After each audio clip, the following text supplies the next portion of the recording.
welcome in the Blue Jays today, folks. Where today, guys, we got to discuss about all of the Toronto Blue Jays moves that are going on right now. Yariel Rodriguez on the team. What? Jordan Romano, Erik Swanson potentially coming back very soon. What? Danny Jansen potentially coming back very soon and looking really good. What? Lots of stuff going on right now, guys. We want to get into all of it, the implications that this might have on the team, and the corresponding moves when these guys come up. I'm your host, Nicholas Playlog. I'm your host, Adam Peddle. And yeah, man, this is exciting. Yariel Rodriguez coming to the Jays. I did not expect it would happen this soon, but here we are, folks. It's awesome. It's awesome to have some sort of like guy that you got in the offseason that you're really excited about to come to the team. I mean, a lot of us were thinking like, damn, like, you know, where are all the big moves? You know, yeah, Justin Turner, clearly one of the best offensive Blue Jays right now.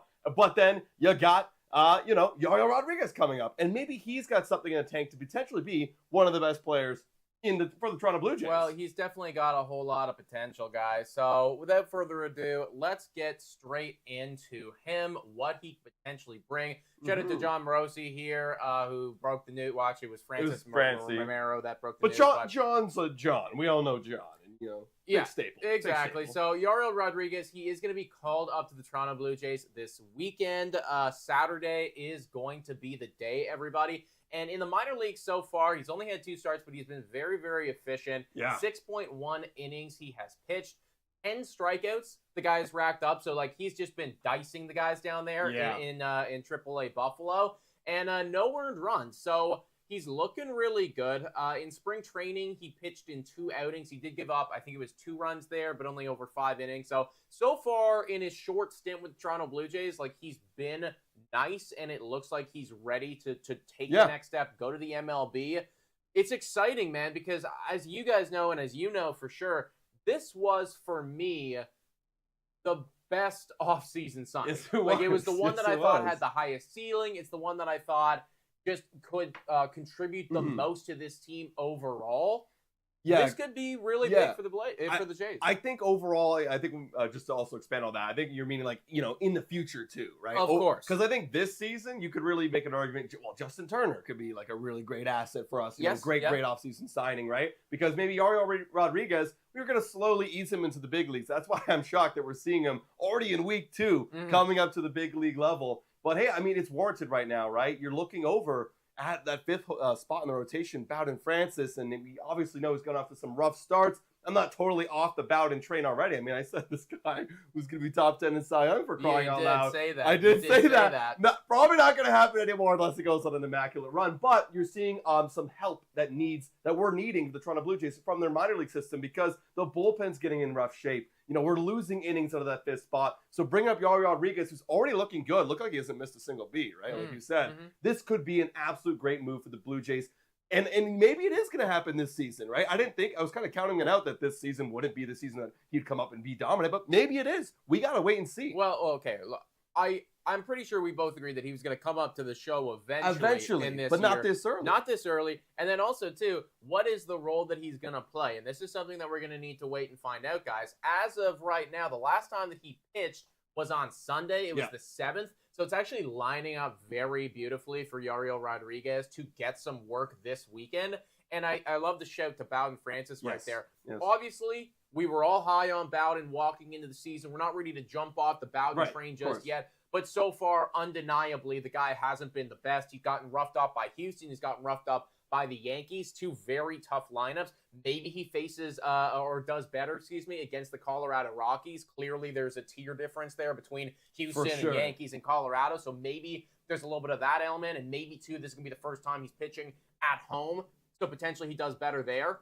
But I think that I'm looking at that Saturday game because that's the game that Bowden's going to pitch. And I'm looking at that Saturday game when Yariel Rodriguez is called up. And I'm thinking that there could be a reality here where literally the first day that this guy is called up, we may be able to see him in a Toronto Blue Jays uniform on the mound doing some work. I agree. I mean, looking over at how Bowden Francis is doing, obviously we know it's been bad. So if he continues to be bad, even though he's up against a Rocky team that has one of the worst offenses, actually, that's not true. They are 15th ranked in OPS. So they're still not like a crack team, as their record may say. Average offense. An average offense, horrible pitching, worst in baseball. That's where it all comes from for the Rockies.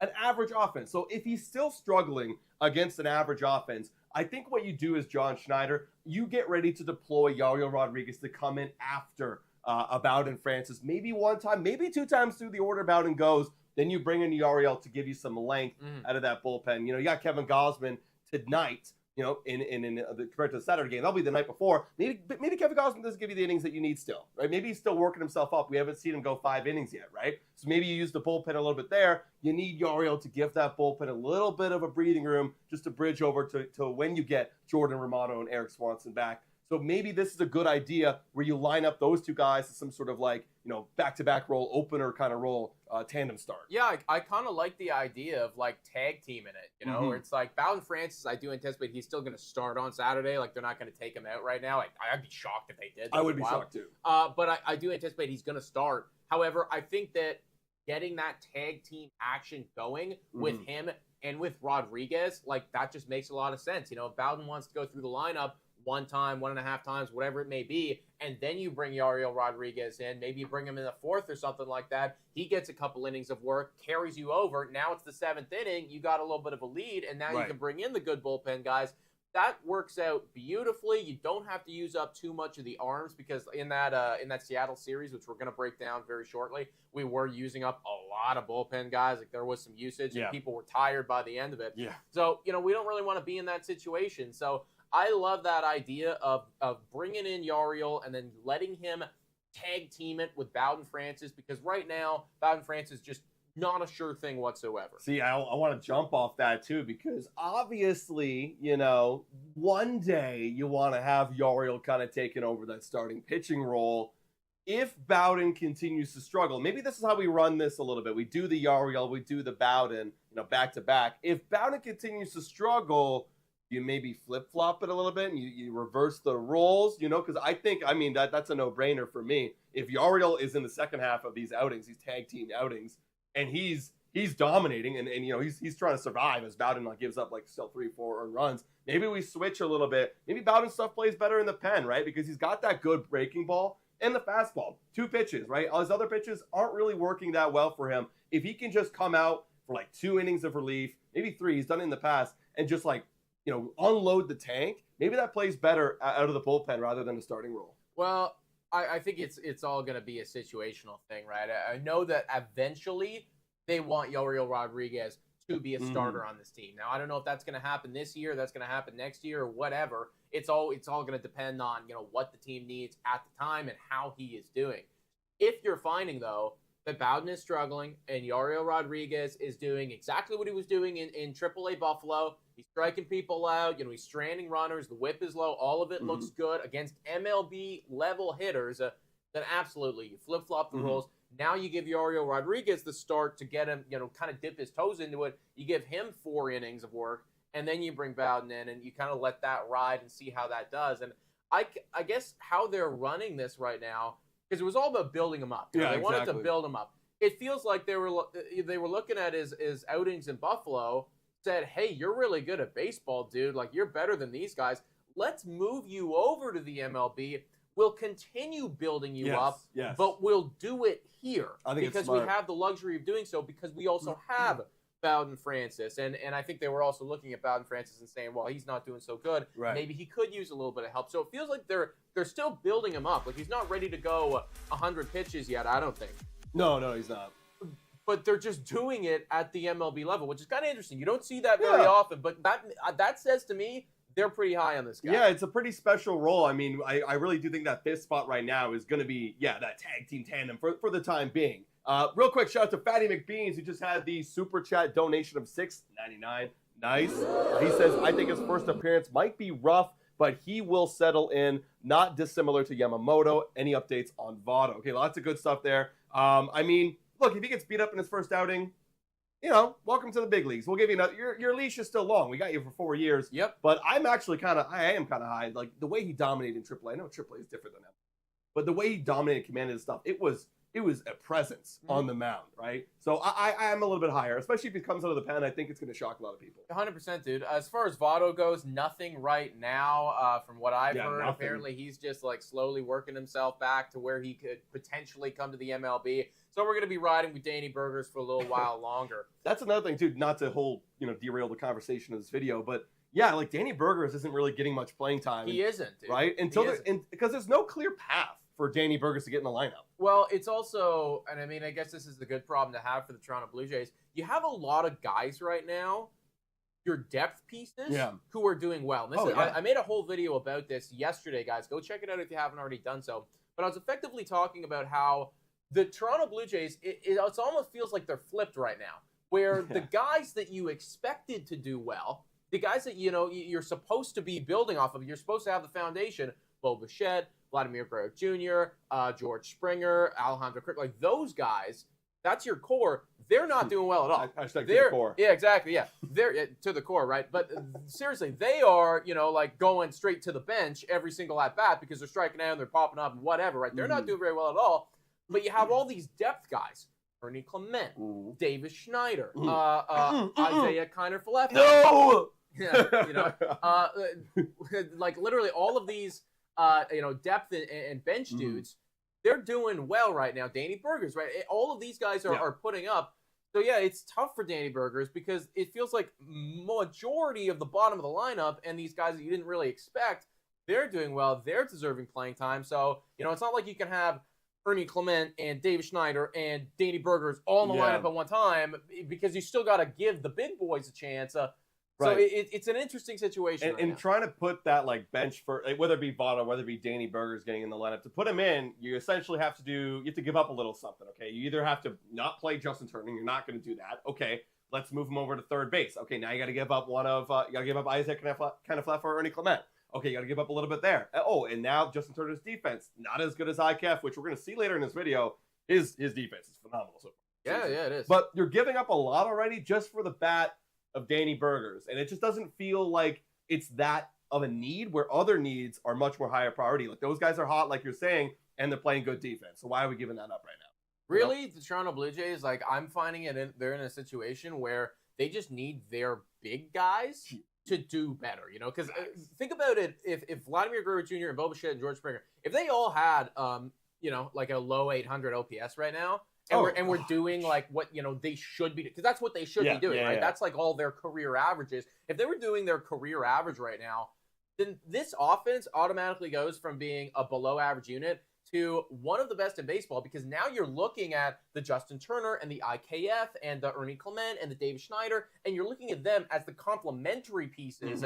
Who are actually scoring runs in the second inning and at the bottom of the order and stuff, rather than the guys who are doing all of it right now. Because, your 1, 2, 3 isn't getting it done. So, I mean, if you could just get your, locked-in dudes to play how they're supposed to be playing, we'd be even Kevin Biggio is doing well right now. All the complementary pieces are doing good. I can't even rank about OPS because they'll start cutting people out because of their at-bats. But just looking at the RBIs, like, Alonzo Kirk actually isn't really doing that well, but he's still driving in runs. David Schneider's driving runs. Yes, Bo Bichette's going to drive runs, and Vladdy's going to drive runs because they're there in the top of the lineup.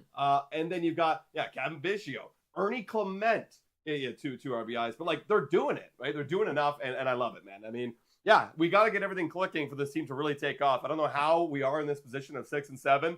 It's kind of shocking to me, but I'm grateful. And let's keep going. Let's see if the boys can get hot. Well, we are going to touch more on the offense as a whole and like the past series in Seattle. But I do want to cycle back and just finish this conversation off about roster moves and everything like that. We went on a bit of a tangent there. But clearly, with Yariel Rodriguez coming up, somebody is going to need to be sent down. He's in the minor. He's on the 40-man squad, so you don't need to DFA anybody or do anything like that. But he's in the minor league team. Somebody's got to go down to the minor league squad. We are penciling in, or we're kind of eyeing 3 specific players right now on the Toronto Blue Jays roster who we're thinking probably have a couple days left on the team. And it's not just Yariel Rodriguez, because keep in mind, guys, you're going to have Jordan Romano coming back very soon. You're also going to have Erik Swanson. So you're looking at 3 guys who are on the 26-man roster right now who are probably not going to be on the 26-man roster anymore. And obviously, they're all going to be pitchers. I'm thinking Espino. Yes. I'm thinking Nate Pearson, I'm thinking Mitch White. Yeah, Talk to me. That's easy. There's no argument right there. I mean, someone on the borderline right now would be Tim Meza, but you're not gonna get rid of Tim Meza just because he had a few bad outings, and obviously it's early in the season. He's struggling. He's not really attacking the strike zone. He's walking guys. He's giving up big homers to Cal Raleigh, the J Killer. But you still got to keep him. A, he's a lefty. B, he's got a great track record. So you're not getting rid of that guy.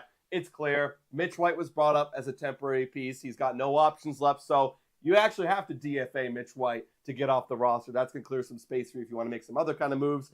So Mitch White, your days are numbered. And I don't know when it's going to happen. Like, it could be Espino. It could be Nate. It could be Mitch. My guess it's probably going to be either Espino or Mitch, because Nate's actually been kind of decent so far. Yeah, he is. And you're giving up longevity in the pen for more longevity. So one of Mitch or Espino's probably going to go. And then, once Romano or Swanson's coming, which may not happen this weekend. Maybe it comes in the following week. We haven't heard a lot of updates. They had some outings in Buffalo. Erik Swanson did pretty good. He might be sooner than Jordan. Jordan's still kind of dealing with a little bit of stuff. Had some command issues as well in his rehab start or his rehab outing. So, it's one or the other. I mean, their days are numbered, guys. I feel bad for Nate because, I mean, you pitched well. You did the job. You did give up a walk. You looked kind of rough the last outing, but no damage.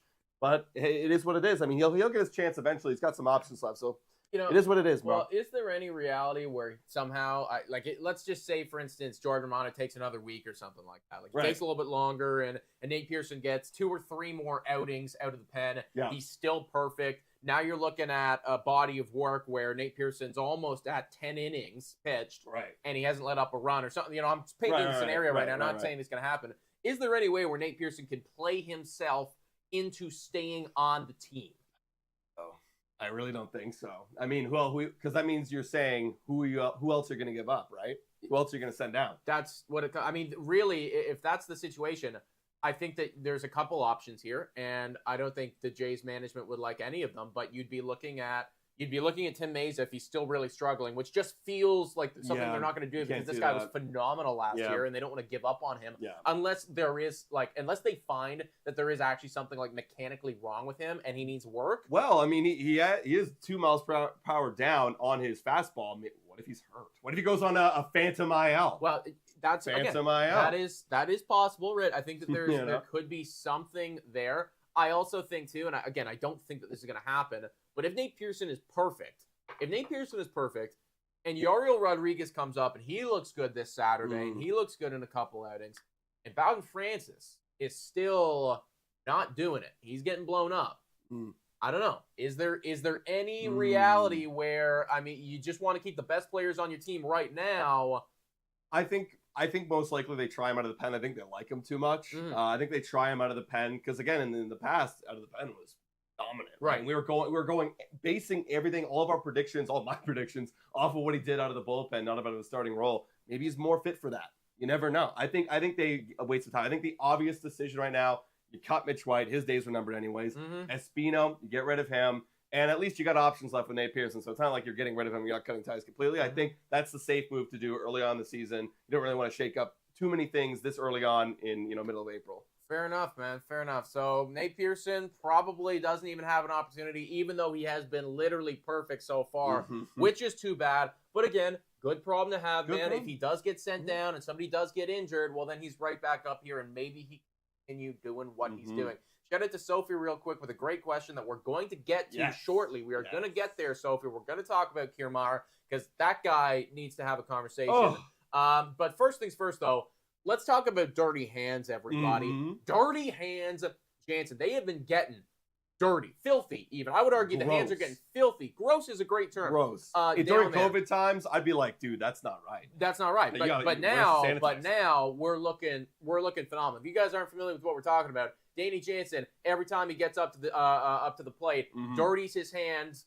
That's why we call him that. But when he does, he is really damn good at baseball, guys. Only 2 games so far in AAA Buffalo, but he's got 6 RBIs. He's got an OPS well over 1. He had a grand slam. He had a double with the bases loaded. Very close to getting another grand slam back-to-back days. This is the classic dirty hands Jansen. We got the power swing. We got the slug going for us. He looks healthy as all holy hell right now. And my goodness gracious, I'm a fucking Kirk guy.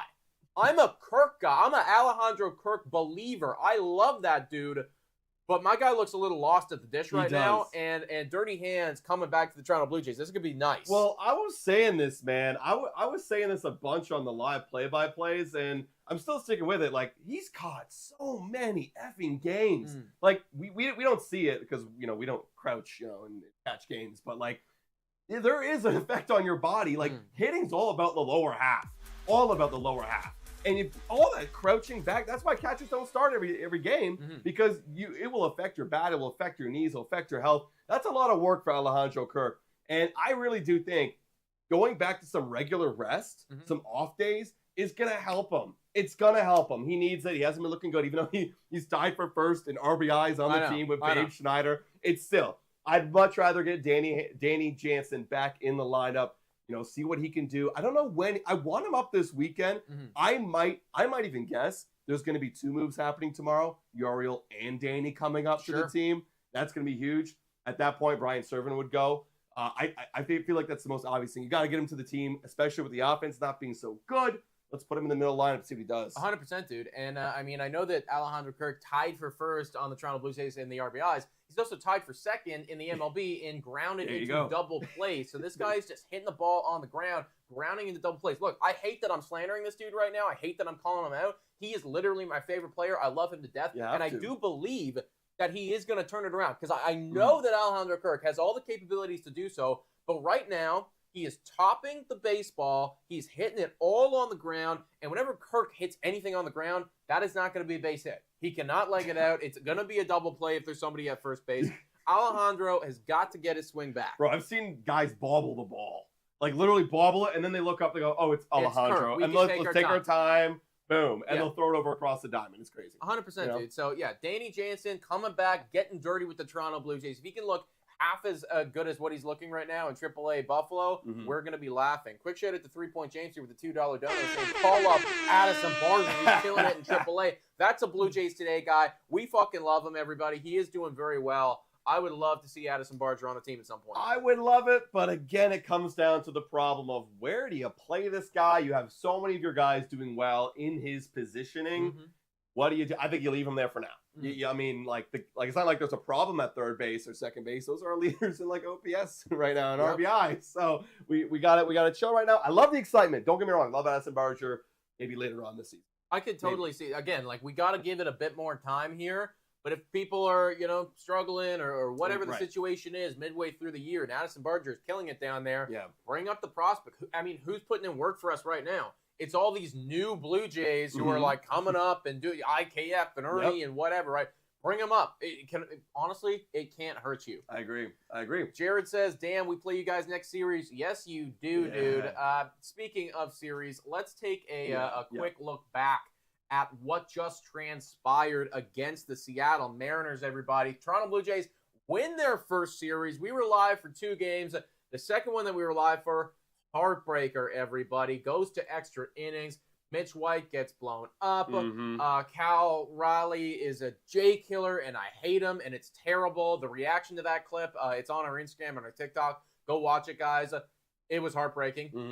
But you know what? We won a series, and the offense looked decent in the first 2 games anyways. It looked better. I was trying to look for some good positive batting averages out of the boys, the top boys, because that's obviously the focus right now. All the bottom guys are killing it. I mean, Vladdy hits a homer here. Vladdy goes 0 for 5 though, but then he has a 2 for 4 game. So it's not a bad series, especially when he goes yard. Bo Bichette 1 for 4. Bo Bichette goes yard. And then I believe Bo Bichette, he went 1 for 5. So the averages aren't good, but there's at least a little bit of consistency coming out. And then of course, Justin Turner absolutely killing it.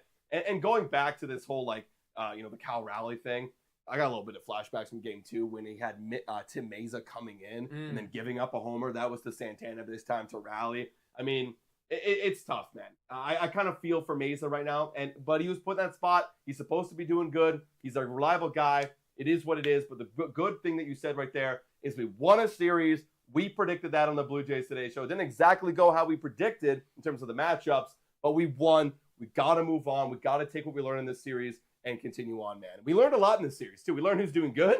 we learned is doing bad. Yeah. Well, look, we got some player that we got to gas up. We also got a player that we got to call out. And first player we're going to call out right now is the guy that Sophie's talking about. Wrote an article for Jace Journal. So go check that out, guys. Jace Journal is phenomenal, and so is Sophie. But Kevin Kiermaier, what are we doing at the dish, dude? Look at this Baseball Savant page, everybody. That might be, this is not an exaggeration, that might be one of the worst batting Baseball Savant pages I have legitimately ever seen. We are talking about 1% in multiple categories, no power whatsoever, no barrel, no hard hit, expected batting average in the 3rd percentile, whiffing, chasing, just not doing anything properly right now with the baseball bat. The guy has 3 hits on the season so far. I think 2 are infield singles. Like, what's this one right here? Maybe just through the hole? Might be. Just, let's take a look at the highlight reel for Kevin Kiermaier so far. Just through the hole. Yeah, I mean, not bad piece of hitting. But, like, a lot of them just single. No power, no nothing, man. And, no. I mean, we got to take a look at some of these other highlights of him striking out right here. This one, I mean, high cheese. This has been the problem with Kevin Kiermaier. He cannot hit the high fastball. No. At all. And, like, he got struck out on this pitch right here. But, like, he's late on it. He can't hit it. It's an easy pitch to go to for the opponents right now. He's making it way too easy. And then even when he gets in the zone, this was against Gilbert. Even when he's in the zone, he can't hit it. It's 2 strikes. You got to be able to foul that one off, man. That caught way too much of the plate. That was literally middle, according to Baseball Savant. I don't know what it is. I don't know what is going on with Kevin Kiermaier. Whether it be an approach thing, is he not selecting his pitches? Is he in his dome? Is his timing not right? Whatever it is, it's not good. And I agree with Sophie. He's got to ride the bench a little. Well, look, he's got to. It's all of the above, because when you look at those 2 strikeouts right there, and I mean, I know that we're just honing in on those 2 moments, but you got the high heat that was in the zone that should be fouled off. You can't catch it, so you miss on that. But then you also get a breaking pitch that's directly middle, and you're not on that either. So, like, what are you hitting right now? And the answer is nothing. Right now, it feels like Kevin Kiermaier, I think the timing is way off. I do think that he's in his dome. I do think that there's a lack of approach. And I think that there's just so many holes right now in his swing and at the dish that, like, other pitchers are just exploiting this guy. I think it's just too easy to pitch. Like, I was just kind of pointing my eyes right there. His eyes aren't working. It could be simple. Sometimes when you're at the plate, the ball looks like a beach ball. You see it so clearly. You're hitting everything. You're reading the spin. You're seeing it out of the hand perfectly. He's not seeing it out of the hand. No. Like, whatever it is, and the part of that is being in your dome. Like, I think there's a mental blockade when you're not being able to pick up. It's very simple, bro. Sometimes baseball, it's so simple but so complicated, in the same time, where you really just got to pick up the ball out of the hand. He's not doing it. It's so clear when he's swinging over top of a slider middle, and he's late on fastballs, because when you're late on the fastballs, it's when it's already halfway to the plate and you're going, oh shit, now I gotta go. Now it's there. Like, it's coming. He's not picking it up, and I think sitting on the bench is a good thing for a lot of players. Mentally reset. He's been doing that a little bit. He's been benched a little bit. I think we're at the way John Schneider needs to play this lineup, because you still like the defense. He's still a great defender, Gold Glover. He made great plays in this homestand so far. I think what you got to do is you either play Varsho or you either play Kiermaier, because Varsho's struggling a little bit too right now.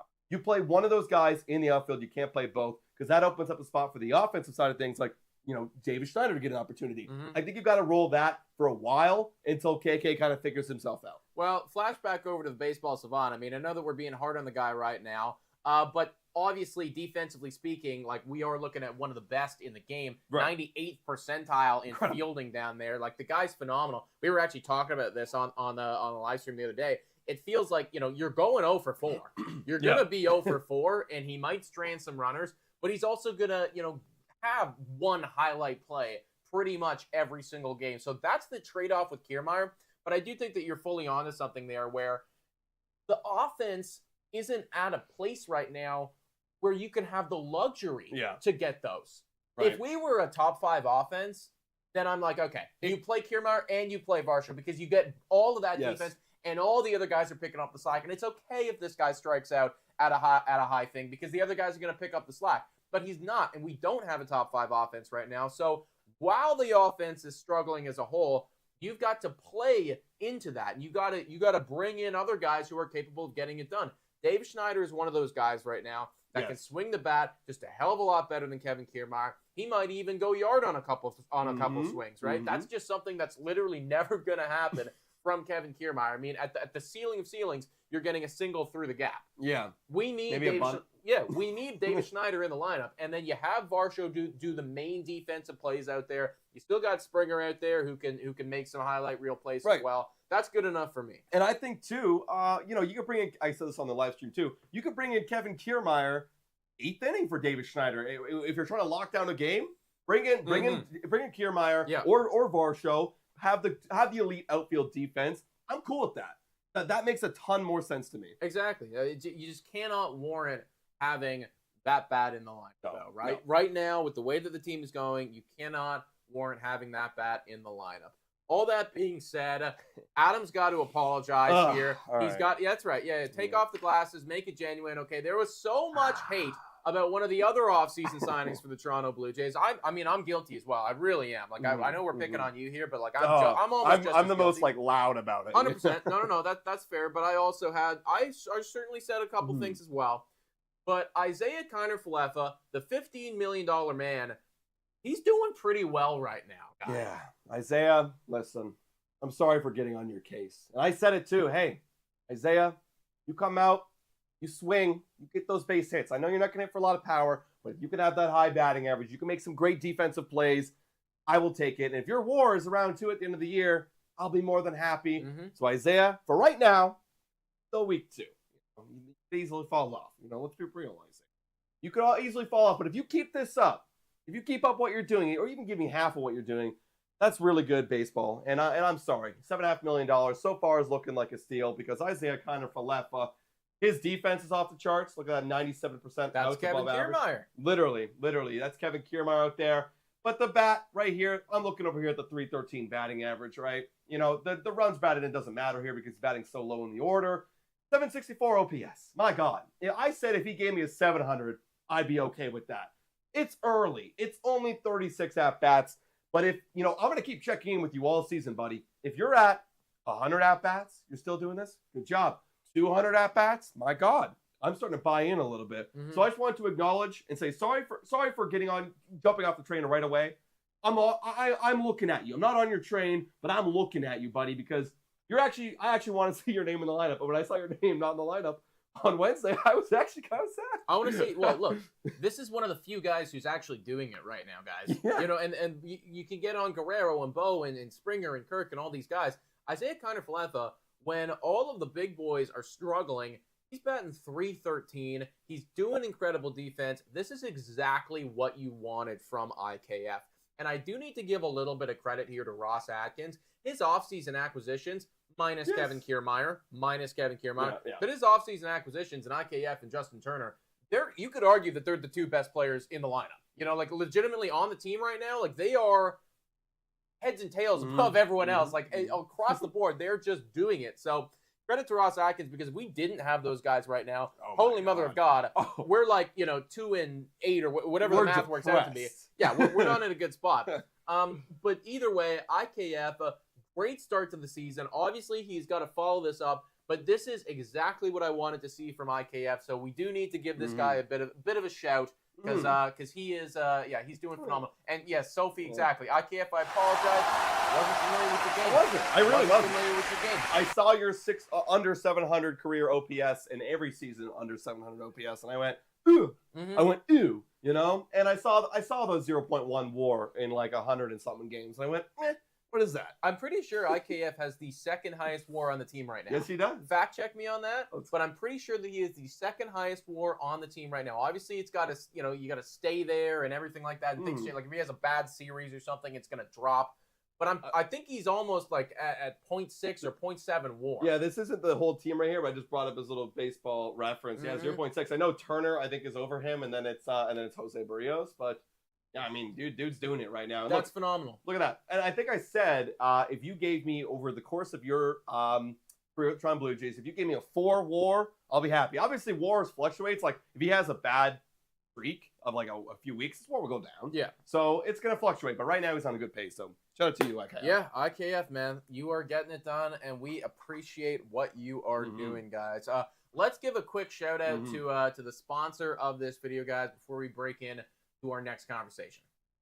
Time for a quick shout out to Betway. Betway is the best place to make all of your sports bets on all of your favorite teams. Betway is also in collaboration with iGaming Ontario. Must be 19 years older to participate. And guys, please bet responsibly. Now, back to the content. Shout out to Betway, everybody. Doing absolutely phenomenal, guys. It is the place to be if you want to do any of your sports betting. Speaking of sports betting and everything like that, guys, we're going to be live for the game later tonight. So if you got any bets, let us know. Comment down below. We're going to be riding a couple bets as well. And we're going to have a little segment later in this show giving you guys some of our bets that we're going to be riding with for tonight's live stream, for tonight's game. I hope that we see all 184 people there tonight. Let's preview that game, that Colorado game. Kevin Gausman taking the bump. Rough outing for him, last outing against the New York Yankees. But that's an anomaly, man. We're not going to get that every time from Kevin Gausman. Typically, you're going to get a little bit more quality. He's up against Feltner. I have no idea who this is. I had to look him up. It's a Colorado Rocky. I had to look him up. I mean, this year so far, he's actually been doing pretty decent. His game logs.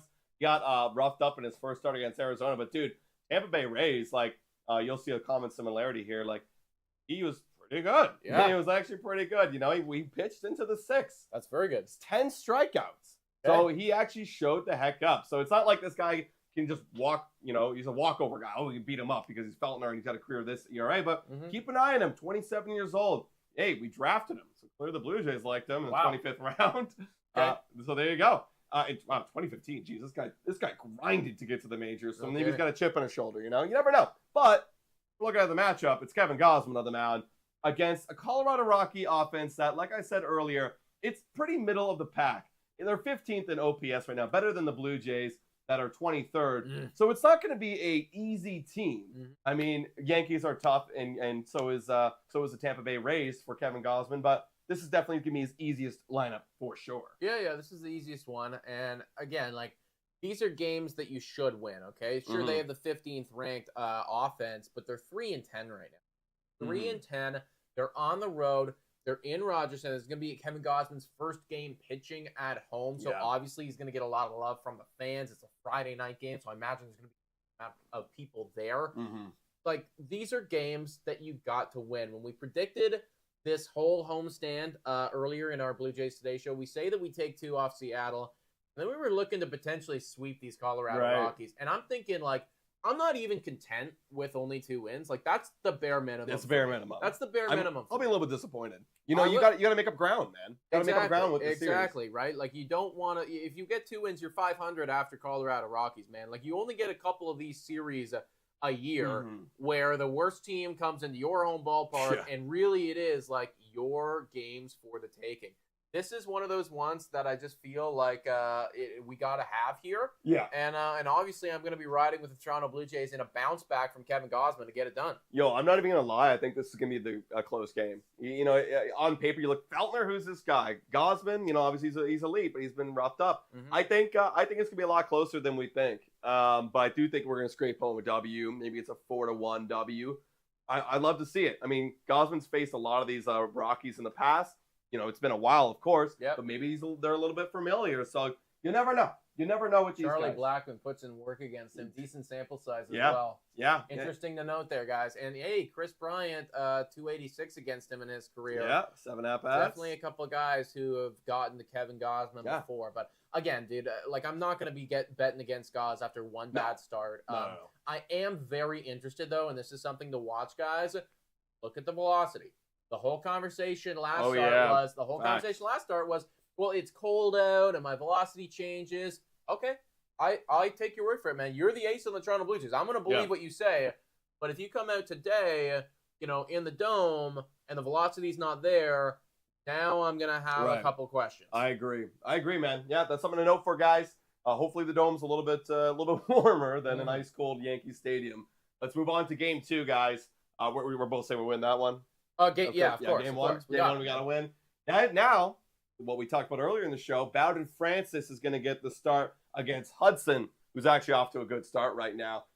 Looking at Dakota Hudson, just so everyone's familiar with what he's been doing. What the hell? I thought these pitchers were supposed to be bad, man. I know. Why are these guys I doing well? think their bullpen's kind of ass. I think that's what it is. Their bullpen, I think, is the worst in baseball, as I've checked. Get to the bullpen. So yeah, you gotta knock them out early. You gotta work them, right? I think it's gonna be the game plan. First start for Hudson against Chicago, pretty good. I mean, 5 1/3, no earned runs, only 2 strikeouts. Looks like he puts the ball in play a little bit.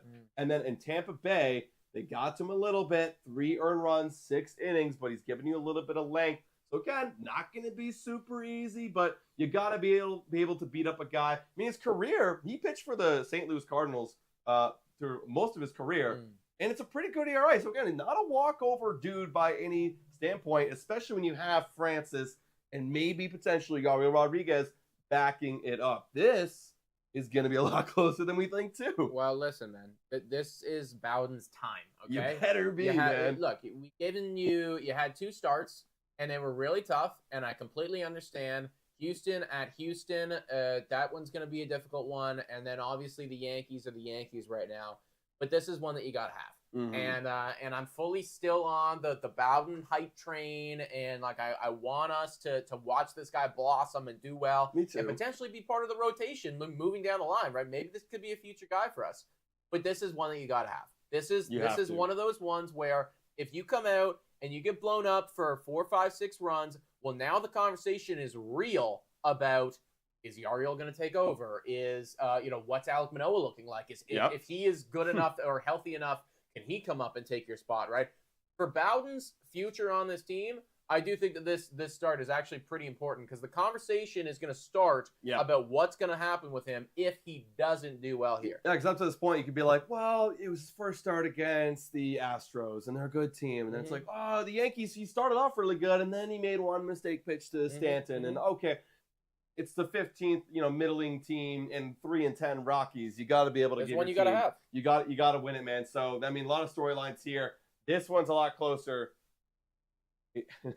What's your prediction on this one? Well, look, what we're betting on right now is the bounce back. Because are you betting on the bounce back? I That's the have thing. to, That's the man. question. I have to. Okay, I have to, and I have to also. I am also going to be betting on the fact that John Schneider is going to be using his eyeballs, and if he's seeing that Bowden Francis is running into something, then it's Yariel immediately. That's right? a lot of credit to John Schneider right there to use his eyeballs. Look, man, I understand, and the more I speak right now, the more I feel like I'm talking myself out of it. But they're 3-10. The Rockies are trash. The Toronto Blue Jays offense is going to dummy this pitching. They're going to get to the bullpen. They're going to go crazy. We're at home. We're going to be a wagon. I'm going to say that we win this one, even though I don't even fully 100% believe it. But I know. But I'm going to say it, and we're going to make it happen. I'm a little bit of a pessimist right now. I think I'm going to say we lose this one. I don't know why. I have a feeling Hudson. I know exactly why. You're looking at the 12.96 ERA against the 2.3. I know exactly why. I know, and I'm hopeful that he can bounce back, but I feel it. I really feel the bias is the only thing weighing me over to the W. So I'm taking the bias out. I say we lose this one. If we win this, we win the series. Okay, hold up. Listen. What if I tell you Danny Jansen's in the game? Does that change your mind? Dirty hands? No. Hands? It's Bowden, bro. It's Bowden for me. It's the other side of the ball. Look, I get it. But I think if we're going to win this one, you need the offense to put up. And I guess I understand, right? We haven't necessarily seen this offense be consistent for a while. Right. We really haven't seen them. And it's small sample size against this guy. We have hit him, but very small sample size. If we're going to win this game, the offense has got to come alive. And I truly do believe that this is one of those get-right series for the top 3. Yeah, okay? You need to. If you can't hit the fucking Colorado Rockies at home, who can you hit? You have to get right against the Colorado Rockies. I think the game plan, I kind of mentioned it, I want to even highlight it more. You have to get to that bullpen. That bullpen is ass. You can't let Hudson go 6 innings. You have to get to the bullpen. Yeah. You have to work them. Get Justin Turner to tell everybody, hey, this is how you hit a baseball. Because we need to extend at-bats. We got to put barrel on the ball with 2 strikes, extend long at-bats to get out of this Hudson start and get into that bullpen. Well, look, we didn't even really touch on this, but I mean, that 6-1 loss that happened in the Seattle Mariners game, that final game, that was a heartbreaker. But we also had no right to win that game at all. No, I mean, we the fact didn't. that we were even in extras is a miracle. Yeah. And credit to Yusei freaking Kikuchi for getting loose. The Cooch was the Cooch was absolutely so loose. Like, that he was guy phenomenal. That guy needs some offense, man. 100%. But the whole game plan against it was Gilbert that game. Oh, The whole game plan against Gilbert that game was, we're gonna swing at the first pitch, and we're gonna do it consistently. And legitimately, like, this guy, I think he was at 29 pitches one time through the lineup. Then he went super deep. And I understand that level of thinking, but you weren't getting base hits, you weren't putting the ball in play, you were striking out. We have got to not do that against Hudson and all that. That game plan works for some guys, not these guys. Like you said, let's get to the bullpen. Let's have extended at-bats. Let's get this guy's pitch count up, because we will dummy their pen once they get on the they're a joke. All right, last game, we've got La Máquina. Oh, yeah. This is going to be an absolute slaughter fest. Look at that 16.03 ERA.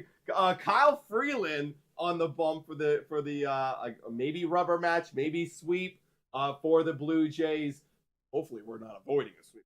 If we are avoiding a sweep at this point, well, pack it up, boys. Take all the red buttons and just start smacking them. Smash them. Yeah, if we're getting swept by the Colorado Rockies at home, then we're going to have quite the conversation. Yeah. But Jose Burris, I mean, are we even going to talk about this? This guy's an absolute beast. He's going to he dummied.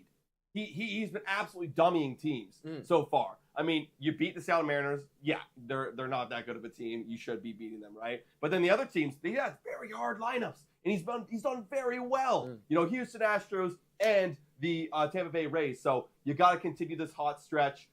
Easy. I think we're gonna murder. I think we're winning this like 11-0. 100%, dude. I think this is one of those ones where Jose Barrios, the Cy Young campaign is going to continue. I know it's extremely early. The guy's only had 3 starts at this point, but it already feels like he's on a different level, a different tier. I don't think that the Colorado Rockies offense is going to get him off that pedestal, man. This guy is going to have quite the season, and it's going to continue there on Sunday. So I'm saying we sweep it. Obviously, the second game is a little bit contentious, but I'm hoping that the Yariel call-up is gonna bring something. I'm hoping for the Bowden comeback, hoping for the dirty hands Jansen, and I'm hoping for the offense to be able to work that pitcher and get to the bullpen. All right, I think it's going to play Betway because I had to click. Time for a quick shout out to Betway. Betway is the best place to make all of. Oh, we're actually going to be shouting out a segment soon, so that's not a bad show right there. Yeah, let's move over actually and get you guys a couple bets for tonight's game. This is one of the segments that we've been doing now, guys, to cap off the show because we're going to be going live later. These are the bets that we're going to be riding. What do you got, Adam? I've got, big shout out to Betway. This is the app here. You got all these odds right here. Multipliers on the right. You got the lines or the what's got to happen in the game on the left. Justin Turner for me, 1,000 OPS. It's over 1.5 total bases right here. Hits only, of course. You can't get a base on a walk. The multiplier is the best on the Blue Jays other than Alejandro Kirk, which I would not be hitting right there. This guy's the best hitter on the team, and you're telling me he's got the best odds for 1.5 bases. I'm going to take that. He also has 6 doubles so far and a homer, so if you're looking for just to get it out right away, extra base hit, boom, there you go. He's batting well over 300. That feels like just a really dumb line, in my opinion. I would smash that. I'm taking it. Well, I hate to do this, but I'm actually going to be going on the under. Turner? Not on Turner. Definitely not on Turner. Okay. Of course not on Turner. But I am going to be looking over at Alejandro Kirk right there. Right. Look, you know I love my guy, but he's just not getting it done right now, folks. And if they did have Kevin Kiermaier up here, that would be like my number one dude that I'd be looking at. Right. But realistically, like Alejandro's just hitting it on the ground far too much to be getting extra base hits. So I'm thinking at most we're looking at a single from this dude, and he's just not at a place right now where I'd be betting on him. You'd have to have a 2-hit game. You know? He'd have to have a 2-hit game. Yeah. You'd have to have a 2-hit game. So I hate to be betting against them, but it does feel like that's kind of a smart bet to go against Alejandro Kirk right now. No, that's fair, guys. Guys, you let us know what bets would you be taking tonight if you had it. We also have screams coming in saying, is Danny back tonight? Not yet. I mean, maybe it comes up all of a sudden, but I have a feeling that they're probably going to pair Danny and the Yariel Rodriguez call-up tomorrow. I feel like that feels like a good pairing. Feels like a good pairing. Before we finish this off, let's flash over to the standings very quickly, everybody. Just remind everyone where the Toronto Blue Jays are at in the AL and the AL East. We're last, 6-7. You know the AL East is a beast, but like we're the only team under 500 right now. Tampa Bay, they're in the mix. Boston, they're in the mix. Baltimore starting to pull away, 8-4. New York obviously being phenomenal. This is why this Colorado Rockies series, even though, I mean, like we're 2 weeks into the season and, you know, there never is must wins 2 weeks into the season, but it's a must win, right? It's because funny. These guys are winning games and we're not. It's funny. You say that. I've heard you say that a few times. And I'm like, dude, yeah, I agree. Every game this year is a must win. And people kind of get on us on social media being like, guys, it's only April. Dude, do you not understand that this is so important? Like, every game means so much to these Toronto Blue Jays because you're fringe, man. You're fringe playoff contending team. If we were in the Central, maybe we'd be having a different conversation right now. But we are not in the Central, guys. And the fact of the matter is, we're last in the division. That's not a position that I like being in for very long, everyone. I'm hoping that, I mean, ideally, by the end of April, it'd be really nice to see these Toronto Blue Jays third in the division or, you know, getting back into the conversation. It starts with wins against bad teams. Colorado is a bad team. Knock them out of here. Yankees, I want to bring this up because, look, you see these guys getting away right now. Yankees, Baltimore, like they're getting away, right? They're starting to get away a little bit. We can catch up to Boston, Tampa, no problem. We're literally one game away from each other. 100%. But Yankees this weekend, tough opponent in the Guardians. So they're 9-3 right now. So, you know, that's at least something good. They're leading the AL Central. Maybe they split the series, or maybe they lose the series. Who knows? They're not splitting. It's a 3-game series. Maybe they lose it. You never know. And then you have the Baltimore Orioles. They're up against a tough opponent too. They're up against the Brewers over in the NL Central, 8-3 as well to their start. We have, and they're facing Peralta tonight. That's a very good pitcher. You need to have some serious losses there, and if we get a sweep, right? If they only pick up one win each, let's play a little hypothetical here. New York, they have 11 wins. Baltimore, 9 wins. That's like, you know, minimum. They're too good of a team to get swept right now. But you have Toronto, we sweep, we have 9 wins. Boom. We're automatically right there in the same win column. We'll have one more loss in the Baltimore Orioles. We're right back in there with the Orioles, and that's how we get back in this division. If you have them lose a tough series, they have very easy schedules to begin the year. If they lose these tough series when they're supposed to, then we're back. That's the road to getting back in this AL East race. It's Sweep City, guys, and we're going to be going live for the first game of said sweep tonight, folks. So I hope to see all of 183 of you guys there for tonight's game. Kevin Gosman up against, I forget already, but it's beatable. He's a beatable, you know? He's the young kid. The young kid that's he's been grinding, drafted by the Blue Jays. Literally, folks. So we're going to be live later for that one, folks, and I hope to see all of you guys there. Guys, shout out to all of our Patreon members, guys. $3 a month to become a Patreon member. And also shout out to all of our YouTube members as well. You guys are absolutely awesome. I just have to expand this even more. Let me have any more YouTube members. It's unreal. You guys are crazy, bro. I love it. So shout out to you guys. Thank you so much for watching. And as always, go Jays, go! This is the proof.